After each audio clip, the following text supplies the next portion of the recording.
On the 20th of July, India ceased the export of rice with immediate effect. The move triggered fears of global food inflation. Now, global prices of rice have reached a 15-year high. This means India plays a big role in global rice production. So, exactly how important is rice for the world? And how did India become the global rice bowl? The practice of growing rice goes back thousands of years.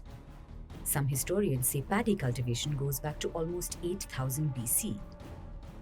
Since then, it's been widely grown and consumed by societies across the world. Today, more than 3 billion people consume rice in their diet. It's the most eaten food. More than 500 million tons of rice is consumed every year. There are even thousands of varieties of rice. They come in all kinds of shapes and sizes, textures, color, and cooking characteristics. Some of the most common varieties of rice are basmati, indica, japonica, glutinous, and many more. Apart from filling appetites, rice also fills people's pockets. 1/5 of the world's population grows rice to make a livelihood, and that too with extreme efforts. It takes anywhere between 90 to 200 days to grow rice, and paddy cultivation requires almost 3 to 5,000 liters of water. Clearly, growing rice is not easy. India is the world's largest exporter of rice. It accounts for nearly 40% of global rice exports, and it's almost 2.5 times more than second-placed Thailand. India has dominated the rice market since the last decade.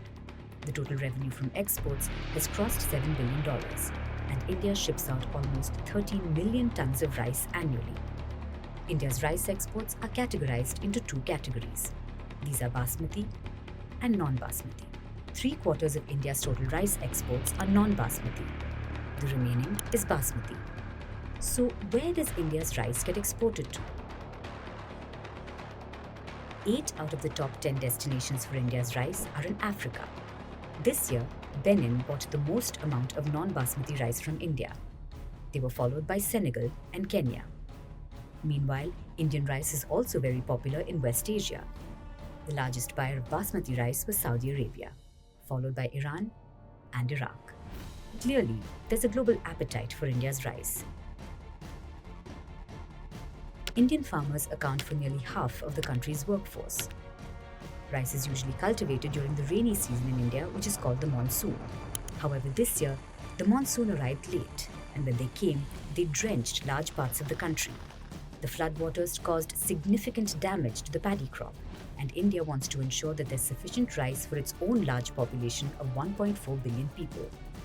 India has curbed its exports, but it will likely be a temporary measure because India has always been a voice for the global south and will ensure that nations that depend on it for rice always have their plates full.